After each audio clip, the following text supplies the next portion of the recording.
Good evening. Very welcome to episode 292 of Treaty Talk. Tom Clancy back in the hot seat and joined as ever by Matt O'Callaghan of the Weekly Observer and Vale Star newspapers. We will be talking plenty of hurling. We'll have some ladies football too. So do stay tuned for an hour's worth of chat. Plenty to get through after a busy round one in the Limerick Senior Hurling Championship. The impression again we get out with what you put into it. It's like a walk of life.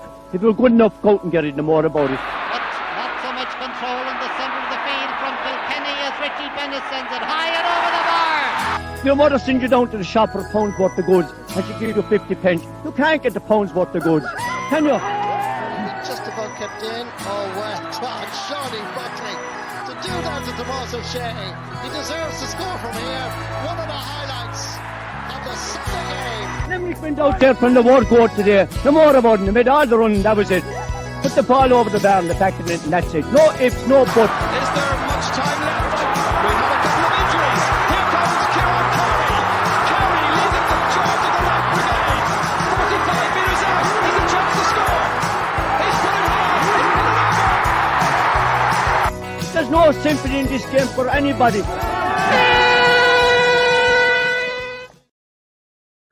Now, so looking at the Bon Secours Hospital County Senior Hurling Championship, we'll start, Matt, I think with Group 1, and there was wins for the defending champions, the Piercy. There was also wins for Ahan and Doon, and some very tight games with all three games, in fact, decided by a score of 3 points or less in this group. So, Matt, I think we should start maybe with the county champions. First of all, I suppose, Tom, you say how glad we are to have the championship back. Yeah. You know, and everything this past weekend went with clockwork. You know, every place you turn, nearly there was a hurling match. There was so many matches on because you had the senior championship, the intermediate, both premier and intermediate, and you had premier junior hurling, you had junior A hurling, and you had junior C hurling. And if that wasn't enough, there was a bit of minor football thrown in. So it was a very, very busy week. But I would say overall, Tom, that, you know, for the connoisseur of hurling, that the standard was pretty good now at the weekend from what I saw now. But, you know, I was away for a few days at the beginning. I missed the senior championship, but I caught up with the Premier Intermediate Championship, and I thought there was some decent hurling in that now, which there always is. But I have read up about the Senior Hurling Championship, and I suppose we have to start with the champions, as you rightly said, and you know, I suppose even though I was one of the ones last week that predicted, along with yourself, I think, may I say, that they might lose on the opening round, but I think they confounded us with a 3 points victory over Patrick's Well. It's always one of the big games of the year, and of course, you know, there's such familiarity between these teams, Tom. They met in the county final last year, you know, and it was the second time that they had met in last year's championship. The first time they met out in Clahan in the first round, and a fine goal by Aaron Gillan was a turning point which swung it in favour of Patrick's Well. And we felt last week when we were discussing this one that there would be a Kieran Carey factor or Kieran Carey bounce. But I suppose to a certain degree there was, you know, in that they really put it up to Napier. But you must remember that it's a Napier team without Peter Casey. You know, he's such an important performer. He's such an important performer at county level. You can only just try to hazard a guess as to how important he is at club level. But you know, Napier just got on with the job, and you could say it was business as usual. It was a tight game, and I presume Patrick's Well will take a nice bit out of it. They're certainly entitled to, but Napier, I suppose, in many ways, Tom, what they translated was good league form, which they won the league, and continued it over into the championship. And in my view, I suppose made a statement, you know, that Napier, who are seeking 3 in a row this year, are going nowhere. Yeah, I was at the game myself, Matt. It was played in the Gaelic grounds, and you know, Patrick Silver looking good. Aaron Gillan had got a couple of scores, maybe in the third quarter. Diarmaid Burns had got 2 from play. Now he had missed a free and 265s in the contest as well. But been looking good. He's playing at midfield, and to speak of the matchups as well, that Rob was intrigued when the creme de la creme meet. William O'Donoghue listed at midfield, but goes back to Markey and Lynch, Mike Casey and Aaron Gillan. Probably the least surprising matchup of the lot, of course, inside, and Aaron Gillan was well on top for a lot of it, but Patrick Swell got that goal through Patrick Kirby at the end, or kind of just near the 41st minute, I think it was, and they just didn't kick on. They only scored 4 points in the remaining 20 minutes of the game, and Na Piarsaigh kind of took over and had points from everywhere really. Ronan Lynch from play, Kevin Downs, Dylan Lynch came in. I think it's Dylan is the first name. The younger Lynch came in, got a point as well. Yeah. He was originally listed to play intermediate, so he was promoted. Yeah. But Patrick, there was two key periods in this game for me. Patrick Swiller 11-7 up just before half time. Na Piarsaigh rattled off 4 in a row, 11-11 at half time. And then when the goal went in, Patrick Swell had gone it back in front. And I think Na Piarsaigh got the next 3 points, to kind of re-establish a lead and re-establish a foothold. So look, I think plenty learned from both sides. Nothing lost bar the game for Patrick Swell, in my opinion. They'll be certainly in the shake-up, you would imagine. But I suppose food for thought for them with regards to how they match up with Na Piarsaigh. There'll be work to do if they're to meet again, because Na Piarsaigh, as we've often seen, they start churning it as the competition goes on. They start going through the gears, and I think even the game itself, they did that. 10 minutes not playing well, 15 minutes getting into it, to half an hour finding their rhythm, finding their flow. And then in the second half, a lot better. I think 11 points in the second half, and maybe only 2 or 3 wides with it. They were more accurate, more precise in the second half. So, yeah, it was interesting opener. But I suppose the thing I don't like maybe about this game sometimes in this group is when there's 4 out of 6 coming through, it just takes off the edge ever so slightly in it. There's a possibility to meet again. Probability that they'll meet again, it removes the jeopardy.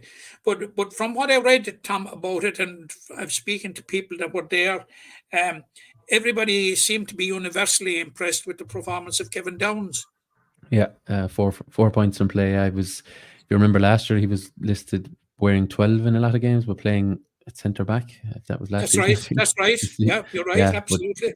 More or less in the forwards here. And what I did like about Shane O'Neill's men is the interchangeability of their forwards. So, like Patrick Swell, there was probably a little bit of one-dimensional to it because where Aaron Gillan will play. And maybe that the guys who will be the supporting cast off him. But Na Piarsaigh, for a time, Ronan Lynch played out in the middle third, then he went in full forward, then he played in the half-forward line. And when the game was tight near the end, he came back more or less at centre-back to shore things up. And the same for Kevin Downs, interchangeability between the lines and, keep Patrick Swell guessing. And I think, they're probably trying to find the perfect formula, of course, as well to make a 3 in a row in Limerick. So, I think they'll be quietly happy with the performance, knowing that there's certainly another gear or two to go, I think, later in the championship. Oh yeah. Look, for me, when I saw the result, I said this is a statement by Na Piarsaigh right from the get-go. Because so often you see teams winning leagues, and then when they go into the championship, they fall down. But not a bit of it with Na Piarsaigh. It looks as if this was serious business from the get-go this time. Yeah, 24 hours earlier on the Thursday evening, as it were, Doon and Kilmallock. Now, 220 to 316, Doon shaded this one. And I say shaded because obviously they only won by a point, but by all accounts, they were, I think, much the better team. And that's no disrespect to Kilmallock, but it seemed like Doon had this one well within their grasp. But nevertheless, they left the back door open, and Kilmallock almost caught them.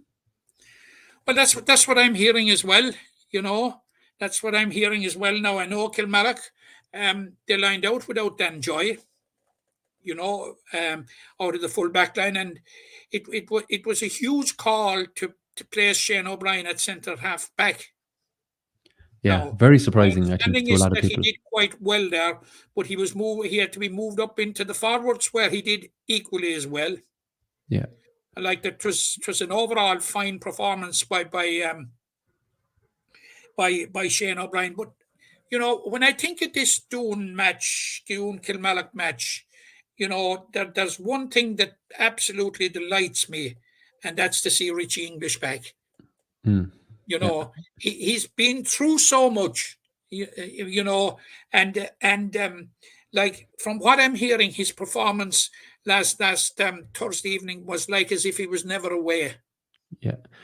I don't think he'd played a competitive match. Well, I could be wrong now on this because maybe he played a league game here or there that we missed out on, but I would say 13 or 14 months. I don't think he'd played maybe the National Hurling League of 2023 is the last time we Yeah, saw I him. would say I would agree with you. I would say it goes Like, back as far as that. He played no yeah, championship last year.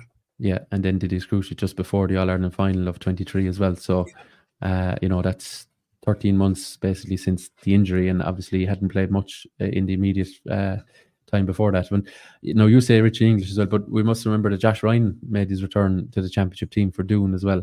Yes. I believe he lined out having sustained a very bad leg break, and I know we'd seen him for the senior football team, and we were complimentary of his performances in goals as well. But you know, good to see him back in with a helmet on as well, and lining out for Doom, because that was another man who suffered a horrific injury. Yeah, like You know, you had Tommy Hayes as well, and Garrett Thomas, who Mike O'Brien isn't back yet. I understand, you know, yeah, like they were showing their whole defense last year, like, and it's great to see him back, like, and like you can only put yourself in the position of the pain barrier, you know, and what these guys have to go through to get back to the level that they got. From what I'm hearing, Richie English had a fantastic game. yeah, I heard likewise as well. Now, again, a bit like Patrick Swell, Kilmallock, nothing last year. There probably players to come back in. I know Robbie Hanley wasn't involved as well. I don't think Philip O'Loughlin lined out as well. So No, you know I they're don't know if Philip is going to be playing, you know, right. Okay, yeah, but but Dan Joy would have been a loss. yeah, in the full back Certainly, line, yeah. I would have thought, and Conor Hanley Clark didn't start either. I think, Yeah, you wasn't know, involved either. Yeah, so like, but look, when you lose your first round game, now you spoke a while ago about, you know, 4 going through, that it reduces the jeopardy, but it puts you in a small bit of pressure, you yeah. know. Certainly heading into this week. Yeah, yeah, Yeah, going into this week, because like we're Kilmallock to lose to Mungret St. Paul's this week. All bets yeah, are off then at that yeah. stage, Tom. No, that would definitely be cat amongst the pigeons time. Yeah, so Would yeah, it definitely be doesn't. back on the Yeah, pigeons, yeah. yeah, it wouldn't. It's not detrimental, of course, to lose one game in a group where 4 out of 6 come through. But yeah, if you suddenly find yourself back to back defeats, then yeah, and the fact that head to head rule is there as well, that could be, you know, pivotal as well.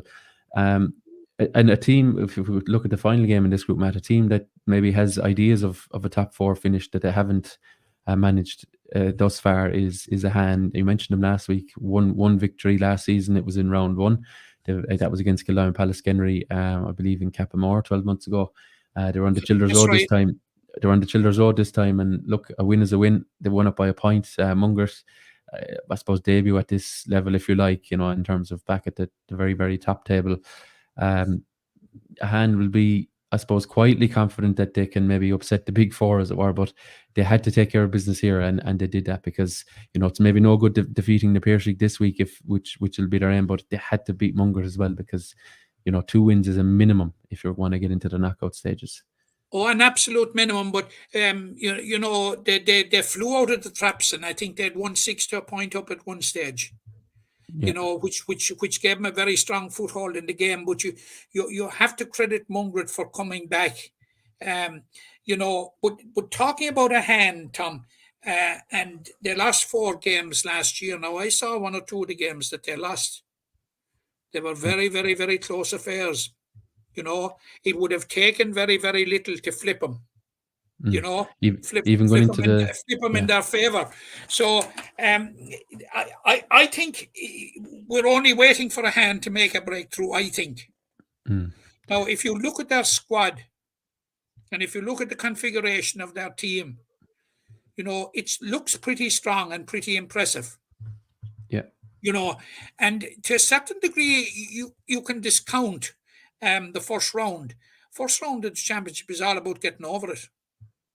Yeah, 2 You know, points in the back pocket. Yeah, you hear about semi-finals, and semi-finals are all about winning them, but winning them for a different reason. You know, but the first round is always, you get over it and you've something to cling to.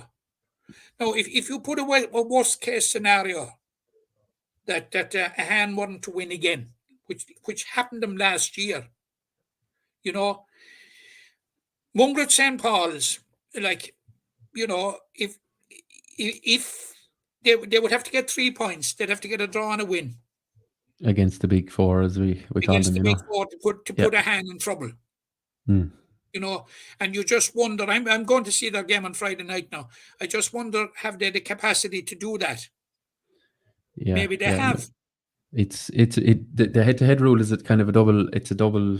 You know, it's double delight when you win, because you know, and even in terms of teams, we'll see it in Group 2 particularly, teams trying to get vying for the top 2 positions. You know, if you've beaten your direct opponent, like, sure, you know, you've the trump card there straight away. Like, so it's You have, huge. It's a huge and 1-point win, as it were. we have seen it. We have Yeah. seen it. You know, and we'll say, like, you know, it's bound.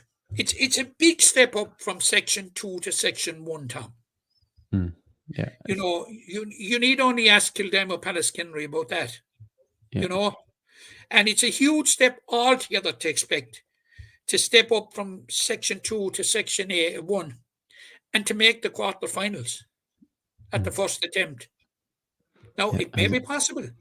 Yeah, hasn't happened yet. No, but maybe It possible. hasn't happened yet. Munger were missing Liam Lynch, and I'm not sure what he scored in last year's championship, but it was a pretty tidy sum. So, Yeah. you know, to be missing your talisman is, you know, a very impressive young hurler, a good free taker too, good from play. Like, so, you know, to be missing a player of that caliber in a game that you would have seen as winnable, and I think even last week a few of us thought it was there for Munger to take. Like, that's a bit of a blow to be short a talent like that, you know. I can remind you I about dunno. last week. I was the only one of the No. 3 went for a hand. The spuds are boiling for your match, fair play. But I went for them for the simple reason of what I'm after saying. Yeah, and they've the experience. I saw them a suppose, of couple this. of times last year, and they were damn unlucky to end up with just one win, Yeah, in my view. but even in the last round, if they had beaten Doon, I think they would have snuck through with that. I was at that game. Yeah, I was I at was it at that myself. game with Patrick Swell. Yeah, and just we're going to move on to the other group now in a second, but just to talk about a hand and like to bring in Gary Brennan, right? You're talking about they have look. We look at the spine of their team. Dan Morrissey, Kieran Barry, Ronan Fox. Is it Dan Minahan? Dan is his first name. Is it Daniel Minahan? Yeah. Now you've Brennan in the half forward line, and you've Tom Morrissey then as an option, either inside or outside. Like, now I'm sure there's other supporting cast as well, but look at that kind of quintet there of players. Like, that is. I'd add a very important one to it. Who am I forgetting? Evan O'Leary, fullback. Yes. To me, he was an outstanding player all through last year. Yeah, so you've him and Dan in the defence. Like, that's impressive, you know. And Kieran Barry, of course. They lined out Kieran Barry at centre half back. Yeah. That's a fair spine now of a team. Barry, Morrissey, and O'Leary, like 3 as good a defenders as there are in this county. Yeah. They've in fairness to them, in the last few years, they've lost games, but they've rarely, if ever, been porous and shipped big totals to the best of my memory. Anyway, they've been low enough scoring sometimes. That's been their Achilles heel now, and I think Gary Brennan got 3 points. And as we know, with the size of the man, he's going to win a lot of puck outs. He's a target. But what he's doing as well, in my opinion, having not seen him now, but having heard, it's a great foil for Tom Morrissey, because everyone knows what Tom Morrissey can do. But to have a second, really threat. Good, second threat ball winner, or whatever you want to call him, like that's golden now for Han. And of course, Ronan Fox is a threat as well. Yeah, he absolutely is. Yeah. But I think Brennan is maybe not the missing piece, but is certainly as a big addition. A big addition to them. Yeah, and we'll see now how he and indeed a hand fare against the Piercy this weekend. But yeah, as I said at the start, 3 very tight games. I think in our predictions last week we were a little bit off the mark in some regards, but we'll come to that. But like, that will tell you maybe that there is a little bit of there's plenty of competitiveness in this group, especially given the matchups we had in round one. I think, Matt, we should maybe flip to group two. We'll look at the fixtures for group one again momentarily, but the results in group two, Ballybrown 22 points to 116 winners over Monaleen. Kildown Palace-Kenry 221 to 19 winners over Adair, and the biggest winners of the weekend, Drummond at Lacca 223, South Liberties 314. We might start there, Matt, with Drummond at Lacca's win over South Liberties. We all went for Drummond at Lacca last weekend. That's to beat South Liberties. I think Drummond at Lacca are going to be nobody's pushover this year, Tom. Was it 4 or 5 players they had on the Limerick under 20 squad? 5, I think, yeah. 5. There you go. Throw in David Reedy. Throw in the experience of Peter Ryan. And you have the nucleus of a very, very strong side, and they're a youthful side. You have Sean Morrissey coming through, former Limerick minor captain. So it's I wasn't surprised by the performance of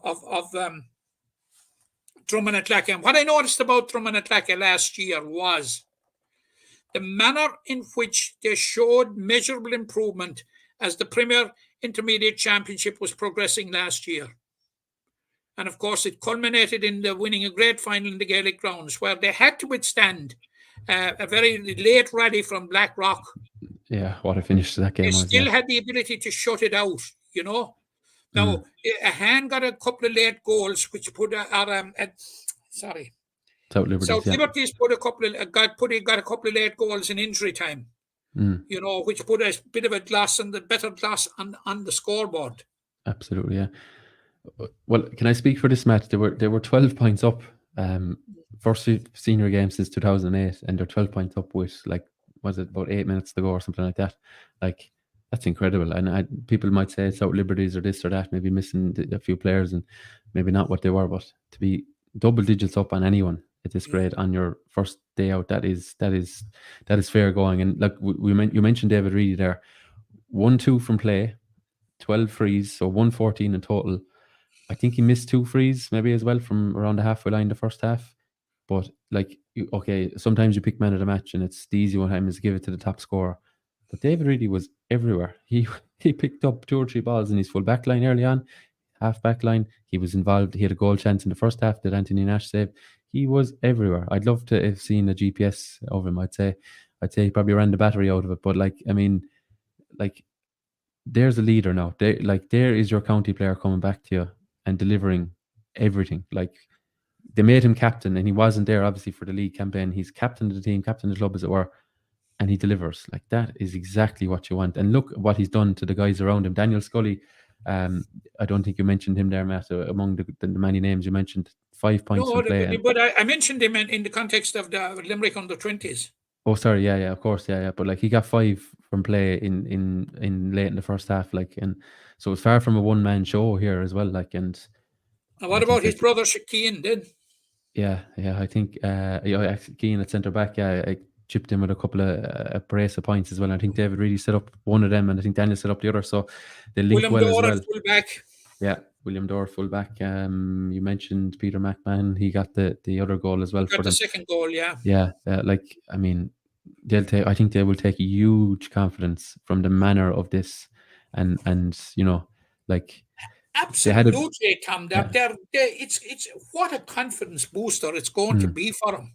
Yeah, and there was a bit of adversity in the fact that they conceded a goal to Shane O'Neill, a deflected goal that put them behind. And sometimes, I was at the game, they were doing all the hurling, but they conceded this goal and they're behind. Sometimes that can rock a team and say, "Oh God," especially back up at the grade, say, "Where are we going?" But I think they got maybe 3 or 4 of the next 5 points. They kind of steadied the ship, and went in ahead at halftime and didn't look back from there. Just incredible stuff. On a return to senior now, of course, they'll have a few stern tests ahead in the next few rounds. But to get that 2 points on the board, but they've given themselves breathing space, and they've what a confidence booster it is.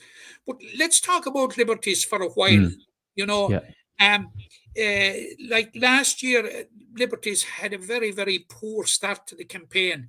They lost the first 4 and went into the final game knowing that anything other than a win, and they were playing Premier Intermediate hurling this year, and they got that night in a day when they scored 7 goals, and they couldn't buy a goal hardly in the first 4 rounds. Yeah. But like they're facing Monaleen this weekend, and a second defeat is going to be a huge blow, Tom.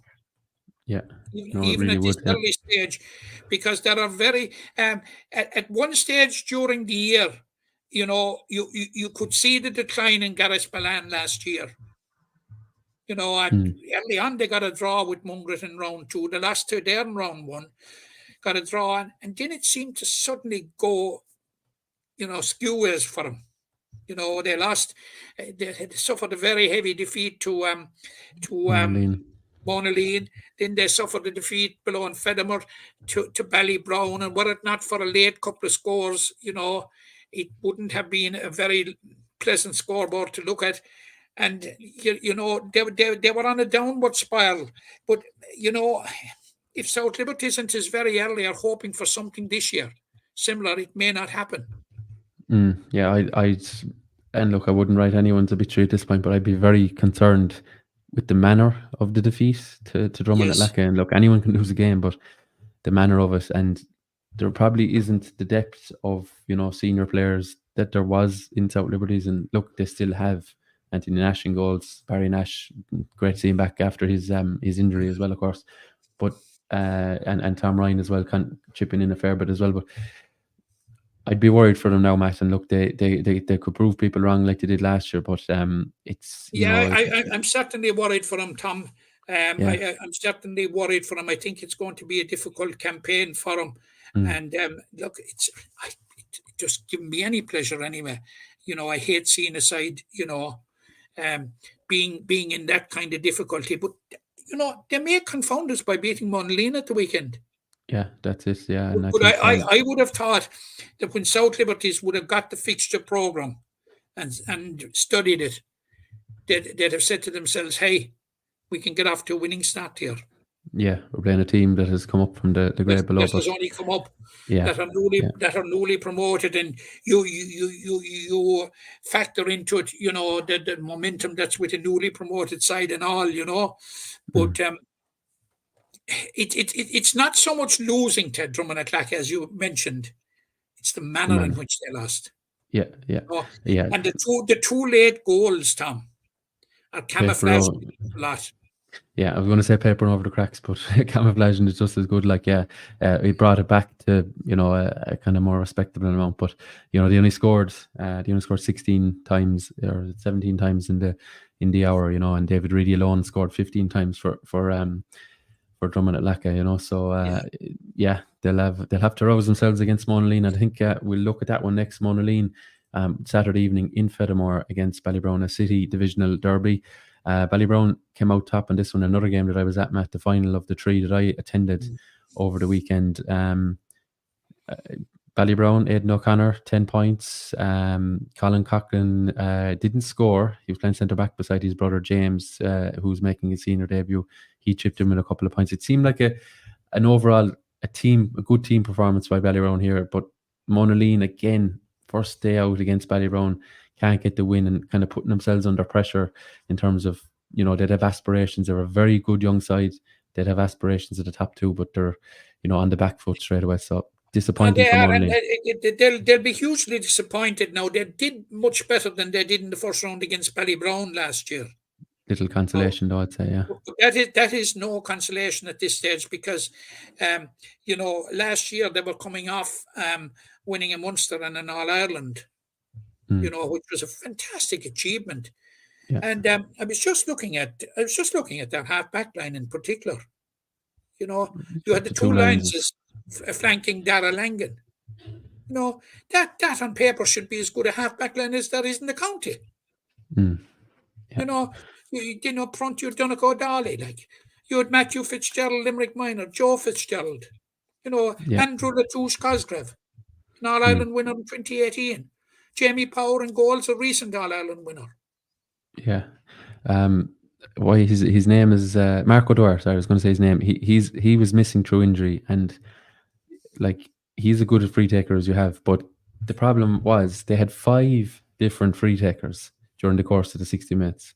Like okay, the goalkeeper took one as well from distance, right? He's included in that, so maybe we'll say He 4. scored it. He scored it, yeah, absolutely, yeah. But like Larkin Lyons took them, Matthew Fitzgerald took some, and Dara Furland took them as well. Andrew Larkin Lyons Latouche, scored as well. He scored a couple yeah, of them. he scored 2 and a 65. Matthew Fitzgerald scored 3 frees as well, and I think Andrew Latouche Cosgrove missed, I think maybe 2 or 3 frees himself. Now he was carrying injury and subsequently had to go off. Trouble with his Achilles, I'm led to believe, but that doesn't help things confidence wise. And they only led once in this match, and that was when they got the goal. And they didn't. Ballyroan hit the next 3 points after it. That was again, we always hear it from Limerick when they can see the goal. Let's get the next couple of points. Ballybrown repelled that green flag, and like Monaleen they were always in the game, but never looked to me convinced, even within themselves, that they were going to do enough. And it's There is very little there's very little talk this year in the context of the group about Ballybrown, which puts them in an ideal position. And people seem to forget that they were damn near getting promoted last year. yeah. Had they won the final game, Even I we'd be think the talking draw. about them in Section Yeah. A. Yeah, but at the same token, there it was a Larkin Lyons goal, I think it was, for Monaleen on the last day that actually put Ballybrown into the quarterfinals. Yeah. Because it was tight with it there with scoring difference. But yeah, you're right. But I suppose I documented it last week down a number of personnel from last year. But it was good to see. Kyle Loftus played. It was the oldest player Ballybrown lined out with at the weekend, and I think it was his first time playing in the Limerick Senior Hurling Championship. He's been living in Australia. I think it's first time in maybe 5 seasons. So, it was good to have him back. His brother Evan, who previously managed the team, is now a selector as well. So, they've, that's experience that sometimes you really do need at this level. And it is an overall young Ballybrown team. It's a very young Monaleen team. I must say that as well. They have a bit of strength and depth when they can afford to bring in a player like Andrew Cliff. Yeah, the team captain, came on for the last 9 or 10 minutes. Yeah. No, that's true. He's been always one of the leading scorers when he was the free taker for the last few seasons for Ballybrown. So yeah, but I think they'll be delighted just to get off to the winning mark. And look, as people know, I'm from Ballybrown, and I would have heard plenty about their injury woes over the last few months, but a lot of those seem to have healed up. And when you've a player like Aidan O'Connor, who can chip in with 10 points, frees from his own half, frees from the sideline, scores from play, I tell you, you'll do well. But I think they'll be thrilled just to get the first win for the monkey off the back in terms of round 1. And it's the trick now, of course, with every team that has won, is to back it up. But work to do for Monaleen. I think there'll be a real test of Monaleen this weekend when they play Kildima Pallaskenry. Yeah, for Ballybrown. Equally, Tom, it's going to be a huge test of Kildima Pallaskenry. Yeah. Well, that's Thursday evening. We'll come to that now in a second. Now, you mentioned Kildima Pallaskenry, the last game that we haven't mentioned in detail, but certainly not least. They were playing one of their neighbours last weekend, Kildima Pallaskenry, getting the better over there, 221 to 19 points. Now, devil's advocate here suggests Adair didn't play many league games. Now, I don't know what that counts for, Matt, and sometimes you can overblow the league or you can underblow the league, but they didn't play many league games, and by all accounts, they were slow off the mark. I know there was a bit of a wind in McNeville Park last week, but they didn't find their straps, as I say, until the game was kind of out of not out of reach, but it had kind of gone away from them a little. So, tricky one for there, but a very important win for Kildima Pallaskenry, because they've down a lot of bodies, a lot of experience as well at the moment through injury as well. Big win for them. A huge win for them, and we spoke last week. That they'd gone through last season in the championship without a win. Yeah. And we were just wondering whether they would turn it around on this occasion, and none of us believed they would, because we all went for Adair to win. Yeah. Wrongly so. We were all spectacularly wrong. It's good, and like it was a huge challenge. It was a huge challenge for Kildimo Pallaskenry, because I had an interview with Natal O'Grady where he said that they were down 5 of their starters from last year. Now, Tony Mack and Peter Nash didn't start, Yeah. Cathal Downs, I Dan think, was O'Connell another. only came on as a sub. Cathal Downs was missing, I And think they had a change in goals as well. These are the names when you think of Kildimo Pallaskenry that roll off your tongue. Yeah. Now, They would be, Barry O'Connell has transferred out of the club to Tumivara. yeah. But I thought it was an incredible performance, given the challenge that they were facing in terms of numbers and bodies and injuries and people that weren't available. Absolutely. Like Dan O'Connell, I'm told, only came off the plane that day. And he came on as a sub. Now, he's going to have a week's training. And a week's sleep. And he'll be back into the squad and back into Natal's way of thinking. So, I thought it was a hugely important win for Kildimo Pallaskenry. But as I said, the real test of Kildimo Pallaskenry is going to come this weekend. Yeah.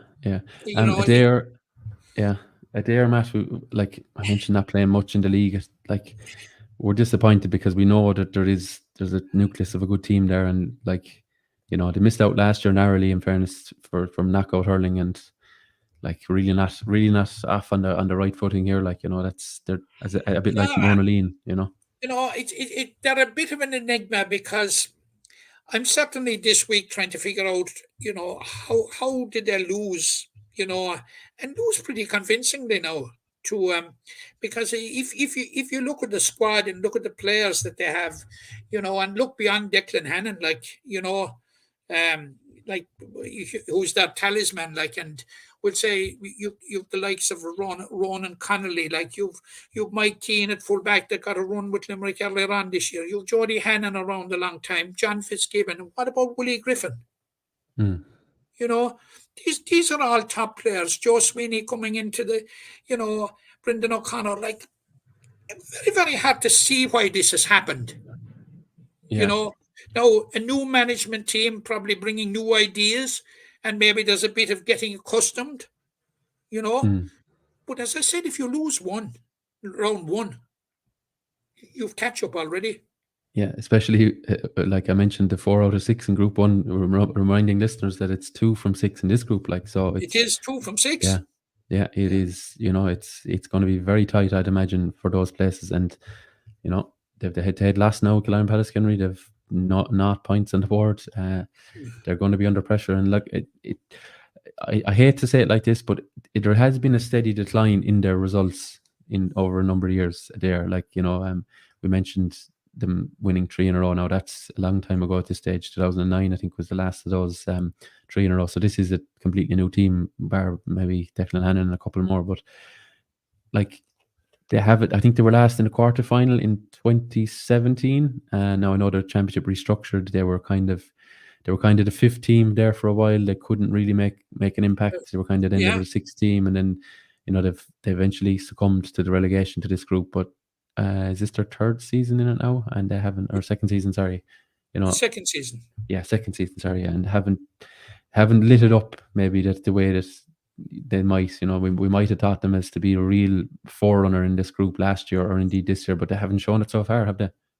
They haven't shown it so far, and it's not going to get any easier for them, because for the simple reason, that they're going to meet a very, swashbuckling Drummond at the weekend, who will be riding high on a cloud of confidence, Yeah, I couldn't have more contrasting, I'd say. And the challenges down the line, you've the Barry Browns, you've the Monaleans yet to come, Yeah, South Liberties in there as well, yeah. South Liberties, South Liberties who will probably be fighting for their lives, Yeah, that's it. Yeah, I think it's maybe a good time now to look at the fixtures, Matt, for the week coming, the weekend coming as well. We've plenty of action. It's all taking place Thursday, Friday, and Saturday. We'll start with Group 1, and I think maybe it's no harm now to look at predictions as well, Matt, from our side of things. And always comes with a health warning. It's only a bit of fun, and I've had people dismiss us on that, but we only do it for a bit of interest between us and indeed for you, the listeners. And we'd love to hear your own verdicts before the match, of course. See, Yeah. can you outfox us, as it were? But Well, a certain gentleman reacted to our podcast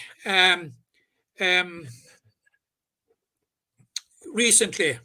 right, Mr. Carroll, he gave his name as, where he referred to me as being an idiot, mm, and that I should take off the hat, that I was as big an idiot enough without it. So what I would say to Mr. Carroll, if he's available any day, would he please come on the podcast with us? yeah, and give his own predictions and all the rest Well, of it. it Yeah, wasn't in the context of predictions. just a general It opinion. was Yeah, in the context of my apparel. But so, I won't be removing the hat anytime soon to suit Mr. Carroll. yeah, right. I'm just saying that much. But I would just love, I would give anything, if he'd send on his email address to you, Tom, and his mobile number. I'm sure you'll be able to accommodate him here on the podcast. Absolutely, yeah. We can get him in. There's room for more than two on this screen, as we've shown in the past. So we'll we can squeeze him in there. No those problem. type of disdainful comments, and referring to somebody as an idiot, on social media, it's in bad taste. It sure is. Yeah, yeah. As I say, No. we're here to talk about the games. The I various was Gaelic annoyed games and all about it that. now, Tom, and that's why I'm making it. And I hope he's listening in this evening. Yeah, well, it's great that we have. He has an open invitation to come in here. Right. Okay. Well, we'll keep an eye in the inbox for him anyway. So Yeah. if you're listening, Mr. Carl, and it's not the bog Carl, by the way, for anyone. No. Far from him. No, I don't know. Okay. Fixtures. Group 1, Matt. Patrick Swell versus Doon. That's on Friday evening in Kilmallock. Kilmallock versus Mungret St. Paul's is in Bruff, also on Friday evening. And Ahan versus the Piercy in Carricklish on Saturday. All three of those games on the various days at 7 p.m. I'm going to come to you, Matt, for your thoughts on these ones. So John Keogh has kindly submitted his own predictions, if I can has he? Good. find them here on my own screen. I have, yeah. So he has said that Doon will win by 4 points against Patrick Swell. So I'm saying they'll win by 2. And I have said that they will win by 6. So Matt says 2. John says 4, and Tom says 6. 2, 4, 6. Okay. The next one, Mungret St. Paul's versus Kilmallock. John has lent towards Kilmallock by 3 points. Yeah, I'm Kilmallock by 3. And I have Kilmallock by 5. So unanimous in terms of the verdicts so far, but the margins, as ever, will vary. And the final game in Group 1, the Piercy, the county champions, against Ahan. John has lent with the Piercy by 4, and I think they're going to go double that. So I'm saying the Piercy by 8. And Matt? I'm saying by 3. Okay, 3. And okay, so Ahan have caused problems for the Piercy in the past. They have, yeah. I think they drew with them in 2022. 2 years ago. Yeah, 2022. Or 3 years ago. They've drawn in the last couple of years with them. And there have been no pushover. Ahan are not going to be a pushover for anyone, Tom, but they just don't seem to get that break, and it was so close last year that they ended up on 2 points. They could have as easily ended in 6. Yeah. From the games I saw. I was doing commentary on one of them, if not the 2 of them, but not a million miles away, in fairness to them. Yeah. No. They were so easy. They were so near flipping those results, Yeah. Okay. And the Piercy to win this one by 3, says Matt. 8, says Tom, and 4 for John. Monaleen against South Liberties. So I'm going Monaleen by 8 points. And John has said Monaleen will win this by, wait for it, Matt, 10 points. He believes Monaleen are 10 points the better against South Liberties. 2 teams yet to win. So how do you see this one? Monaleen by 6. Monaleen by 6. Okay. So 6, 8, and 10 in that case. And we have the Ballybrown versus Kildare Palace Genry. Now, John has he's got his pain in his backside because he couldn't get off the fence. He's called this one a draw. And I have leaned with my parishioners by a single point. So, Matt, how do you see it? Ballybrown by 2. Ooh, right. Very tight one, I would suspect. There'd been no love lost there between the two sides. As anyone knows, they're very near neighbours, and indeed, many of them would have went to school together in Pallaskenry, so they'll certainly know each other. And the final game in this group, South Liberties against. Sorry, not South Liberties. It's Drummond at Lacca. Yeah, I have it the wrong way around. Sorry, Drummond at Lacca versus Adair. Now, I am leaning with Drummond at Lacca by 5 in this one. I'm leaving with Drummond at Lacca by 3.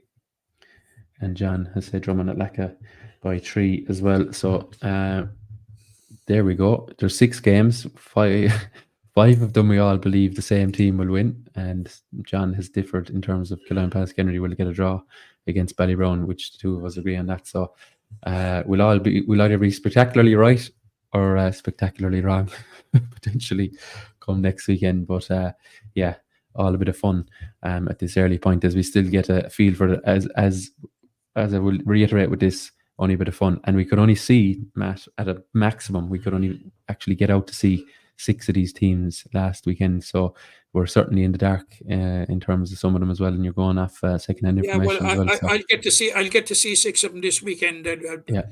On Thursday, Friday, and on Saturday afternoon. You know. Yeah, I'll be hoping to take in another. That's the nature of the beast, the way. But the games have to be played, so at least they're pretty well spread out this weekend. Yeah. I think with this situation last year, maybe 4 or 5 games on in the senior championship at once. But it's kind of. I'm still at a loss as to why they're not using Sunday. Yeah, I think clubs with second teams, maybe that's their day, and I know a lot of these would have second teams in the lower grades. That is one of the reasons. Now there's probably more to it than that, but I know, like, obviously in the but there's a decent spread in them this weekend, and at least we'll be able to cover quite a lot of them anyway. Yeah, that's it. Yeah, and for the paying public as well, they can certainly venture around the county to the various absolutely. Venues. They're going to get value for their season ticket. Yeah, no, that's it. And which has been a bone of contention. I don't think anybody could look at this week's fixtures and say, "Look, we've been shortchanged." Yeah, and like there's obviously the other grades as well, but you could certainly take in 4 of the games if you could take one Thursday, one Friday, Saturday afternoon at 3 p.m. And then the other one at 7 p.m. as well. So you'll be clocking up a few miles, but it would be potentially worth it with 4 top quality games available to you at a maximum. So Matt, that's it for the senior championship. We'll see who moves on to 4 points, or indeed who moves off 0 and onto 2 come this day next week. But I'm intrigued to see what way it'll lie after 2 rounds and heading for the break. So Matt, we'll look now at the Lions of Limerick Premier Intermediate Hurling Championship. Now this one a bit staggered start. Last weekend was round 2. We had 2 games in the opening round, played 2 games postponed until later in August. So just to look at it, Effin got the better of Na Piarsaigh by 5 points on Sunday afternoon, and also on Sunday afternoon Newcastle West were 6 points winners over Glenroe. And on the day earlier, Saturday, it was a narrow win for the Bouncers. Gary Spillane 211 to 16 points against Blackrock, and Bruff eventually on Thursday evening getting the better of Granagh Ballingarry 118 to 14 points. And looking at the table, Newcastle West, by virtue of 2 wins from 2, sit on top, and a superior scoring difference to Gary Spillane, who, having secured 2 1-point victories, are also up there with them. Bruff and Effin having played, Bruff, I should say, playing once, have 2 points, and Effin have a win and a loss. And the rest of the chasing pack yet to pick up a point. Matt, anything to add on those? I know we're a little bit short for time. I was at 3 of the games. Yeah. I was at 3 of the games. On Saturday night, I was at Gary Spillane and Blackrock, and it was a very, very tense affair. Gary Spillane were very good in the first half, and I think led at half-time by 4 or 5 points and were worthy of it. And the game seemed to swing inexorably in their way just immediately after halftime when Blackrock had a player sent off within 2 minutes of the resumption, and it looked like it had to be Gary Spillane all day, but it didn't work out like that because it galvanized Blackrock, and Gary Spillane seemed to, they just went off the boil. Now, it was so soon after halftime that maybe they would have come out, not like they had gone in, if you know what I'm saying. Yeah. But they seem to have trouble in using the extra man. Now, a few things fell for Blackrock. Now, first of all, Colm O'Keefe, he was in just simply magnificent scoring form from dead balls. You know, all angles, all distances, he just put them over. But after the sending off, Blackrock were forced. Now, Dahi Heffernan and Fionn Heffernan have returned from London. And they're going to be a huge boost to the Blackrock team. Dahi Heffernan was moved in full back, you know. And in the first half, Callum Sheehan and Colin Ryan were causing the Blackrock defence all sorts of problems, and both of them had scored a goal each, and were sort of, their interplay was very, very good. But when Dahi Heffernan went back, he shored up the defence. Actually, he was my man of the match, even though he was on a losing team. Right. Gary Spillane are on full points, you know, but I'm slightly worried about their ability to close out games. Like the previous week, they were 6 points up going into injury time, 7 points up. And Patrick Donovan got a goal and 3 points, and time added on. Yeah. You know, it wasn't a goal from a free, it was a screamer of a goal, you know. Right. And like here they were 5 points up and player up, you know, and they struggled to see out the game. I think they only got 5 points in the second half. Yeah, that's it's not great shooting, is it? Didn't score for 16 minutes of the second half. 16 minutes. Now, Adam Considine, who was the manager, you know, he'll have a lot of work to do. Now, they're going to be playing Granny this weekend. You know, and I think it's fair to say that I would fancy him to make it 3 wins out of 3. Right. You know, then they'll have a break, you know, and they will have a, you know, they will have an opportunity then to go away for a couple of weeks, recalibrate, you know, study, you know, why they're not able to maintain and close out games, and, you know, come back for the challenge of the 4 remaining games. Now, Ifan were 5 points winners over Na Piarsaigh. Yeah. And they were made fight all the way, because Na Piarsaigh were being defined going into this competition in the main by their performances last year, which saw them beat Glenroe and Campamore in the first round and not win a match afterwards.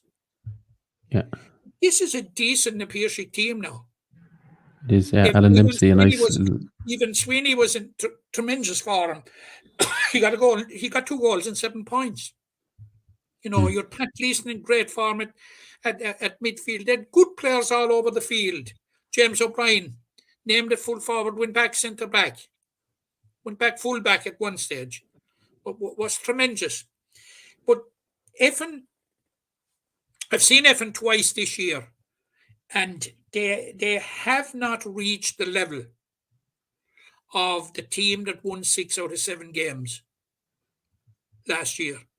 But I've seen a marked improvement in them week on week, you know, and they will have an opportunity to make it back-to-back wins this Thursday night when they play Glenroe, you know. The Quaids were, I thought, Jack Quaid is going to, Nicky was Nicky. Yeah. You know, involved in everything, you know.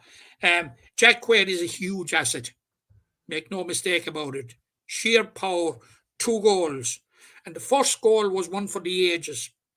Pierce Kelly went out on the left, had the ball in his hand, back to goal, flicked it over his head. Lovely flick, yeah. Yeah, you saw it. You were umpire. I know, I was one of the closest men to it. Yeah, he nearly sent me the wrong way. It was such a good pass. You know what I mean? Like, you know, a fantastic effort. And, of course, you know, what about Patrick O'Donovan? Yeah. We're talking about him. Week after week. I saw one turnover that he did. It was simply spectacular. And not only did he turn it over, but he gained possession and put it over the bar. Yeah. Well into the second half. Yeah, and they didn't get enough. Like they were struggling to decide whether to leave him inside or outside in the first half, because they were playing against a very strong win in Bruff. But like when he got into it, And he they were was struggling a small bit with Nicky as well, in that they named him at midfield. I would have thought if you were facing a strong wind, that you'd put Nicky at centre back. Although he did drift back quite a bit, yeah, he's But that his use of the defensive ball, every instinct. ball that he got was just simply fantastic, And of Yeah, course, what about James O'Leary in goals? He had yeah. an absolutely stunning save from Marcus Hogan in the first half. He did, yeah. He made a great one down at the end. I was at in the second half with his foot, because I think the goal that just after halftime the Piercy got, he by his own admission he didn't deal with it well. He spilled a dropping ball, and Yeah, that's right. the Piercy pounced for the goal, but he made up for it a couple of minutes later. He dived at a hurley with his foot basically and blocked this a loose litter, like, and that was when the game was very, very tight, like, so It was very, very tight until Jack Quaid got the second goal. yeah, yeah. And even there was a kick in the Piercy after that, but then Effin drove on, Yeah. There was Like there was Jack a goal. Quaid's second goal was an excellent goal as well. Nicky picked him out, Yeah, there was a turning point as well. I think with 7 or 8 minutes to go, there was maybe 4 points or 3 points in it, and Nicky Quaid came back and made a block against, I can't remember the Piercy player, but the Piercy player turned. He just took too long to take the shot. Yeah. Quaid got in, and he got in a great block. As we're so accustomed to with him, like, but like if that hit the net, because it was only 7 or 8 meters out, like that was game well and truly When on Nicky again. does these things, they're just taking kind of it's Nicky. Yeah. That's what Nicky does, But yeah, I certainly in the Piercy didn't do as good a job in keeping the ball away from Nicky as Gareth Spillane had done the previous week. Yeah. No, I think the Piercy, they have enough in them to pick up results. I suppose the trick for them is to make sure that they try and keep all these players at this grade, which easier said than done, of course, when if Shane O'Neill comes knocking for 1 or 2, Yeah, well, Evan Sweeney now would be, I thought he had a very, very good game now. Oh, he did, yeah. And I liked Marcus Hogan, was it? Is that his name? Marcus Hogan, yeah. I like to look at him now, very very fast player, and really, really looking for that sliotar time and time again. But an awkward customer in around the box now, Yeah, absolutely, yeah. Another day he'd have had a real field day in front in terms of scoring, but certainly liked how he went about it. Okay, Matt, I'm conscious time I went to see Newcastle West and Glenroe then, and you're probably saying to me here, like last week when I was saying that Glenroe are going to be down a number of players from last year, that I was playing the old soldier. They were actually down 7. Right, half a team basically. Six top class players who have, were top class players and have now moved on, retired. Mahoney who is abroad. So they fielded a youngish team, and I was surprised at what they got out of them. A lot of fellas they are making their championship debuts. They must have had 4 or 5 of those around the field, and look, I don't want to be parochial about this, Tom, but I thought the performance of Darren Froon at corner forward, like his skill is worth the admission money. Right, yeah. We're going to be hearing plenty about this man, I think, in the next couple of years. No, he got 3 excellent points, absolutely excellent points. But Newcastle West, Tom, are a good side now. Yeah, they are a good side, and they were down Brian Nix, and Brian Nix is a very, very good forward, and they were also down Dermot Kelly. Now, they move the ball nicely, and nobody can argue with the margin of their victory. If their margin flattered anybody, it was Glenroe it flattered, because Glenroe got 3 late points from Mark O'Connell from frees. Now, that might be a bit of an issue for Newcastle West, the concession of frees. And it was very, very clear from early on that Mark O'Connell was on his game, because he ended up with 12 points from frees, I think. Now, some of them were of massive distances. He was faultless. I don't think he missed a one. Okay, so 12 out of 17. That is something that Derry McMahon will have to work on. But, Derry was delighted after the game for the simple reason he said, look, we haven't won a first round with 3 years, and now we've won our first 2 matches.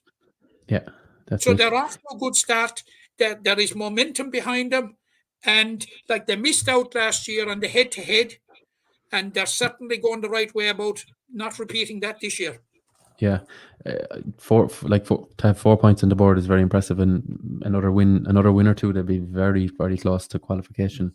Which I, not that I have any bias for any of these teams, but I think it would be nice to see Newcastle West, heading towards senior now, whether they get there or not. But it would be, it's a nice story in terms of the development of hurling in the town and all that. It's the West. Absolutely. The West could do with another senior club as well.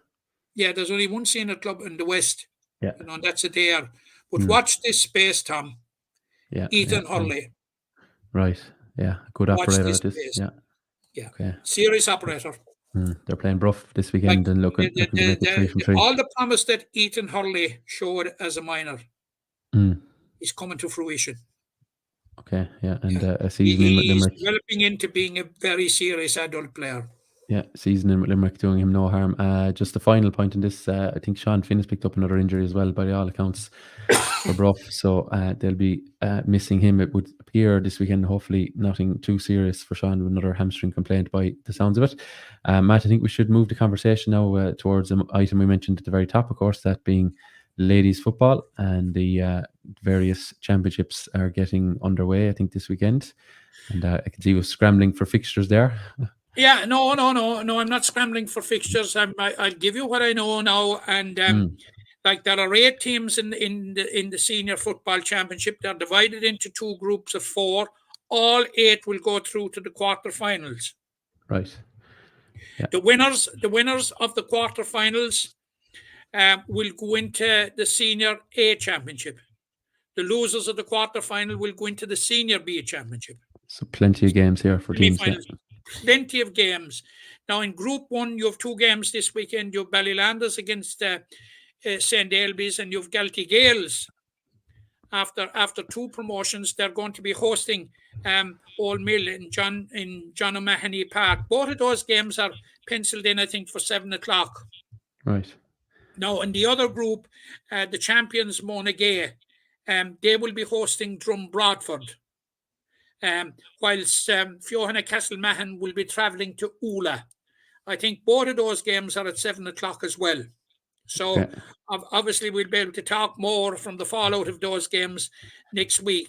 Now, there are 7 teams in the intermediate championship, a group of 4, group of 3. All 7 will go through to the quarterfinals.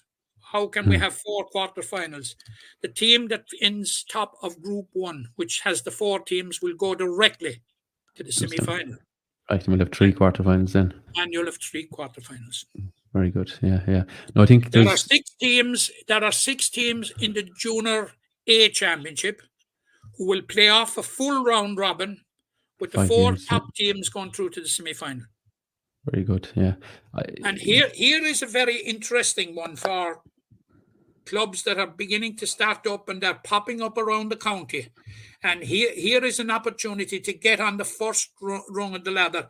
This is extremely well structured. Listen to it, Tom. There are 12 teams in Junior B. Mm-hmm. They're divided into 4 groups of 3. The top 2 groups, the top 2 teams in each group will go through to the quarterfinals. The winners of the quarterfinals will go through to the semi-finals of the B Championship. The losers of the 4 quarterfinals will go through to the C Championship. And the 4 teams that didn't make it through, they will go through to the semi-finals of the Novice Championship. Very good.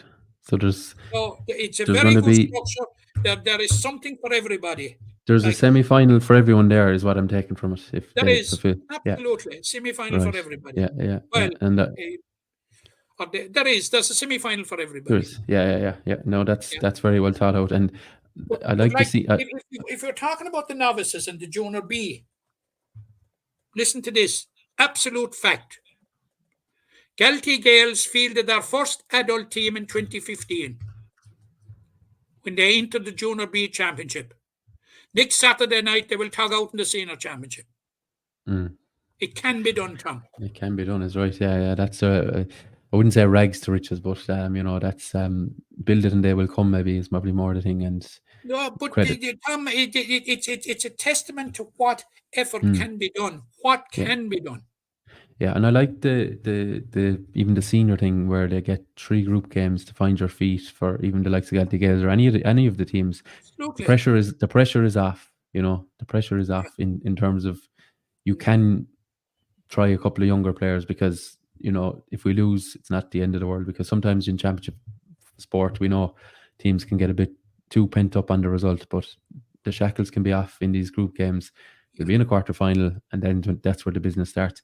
And from a county development point of view, developing a players, games. Playing 2 or 3 club games a year isn't going to wash for players. They will lose interest. They won't develop the skills. But if they can play 4, 5, 6 games in the various championships, that's where we'll find the next quality of player around the place, I think. But Tom, we're going to have 7 champions.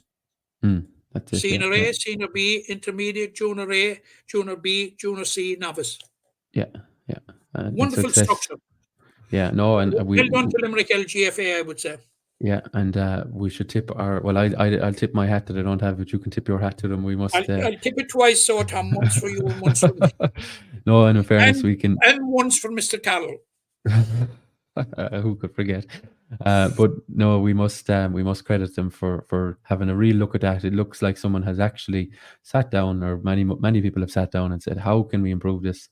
And they have stumbled upon what they believe to be the best solution given the number of teams and the grades and all the rest of it. So yeah, I like the sounds of that, and I think the players should too. But whether you're Novice or Junior C or Junior B, Celtic Gaels have proved that there's an avenue to get to the very top. Yeah, that's it. No, there is, yeah. And it should be very interesting to see how they fare at the top table. And they have a three, as you said, very interesting. And, if you ask me at this stage, I would say there'll be nobody's pushover. No, and they'll have 3 games, as we know, in the group to find their feet, and then a knockout game, which I'm sure they'll give a fair rattle to as well. Okay, Matt, I think we've just about covered it all this week as best we could anyway in the time that is on our side. So is that it? Unless you've any other AOB, as they say?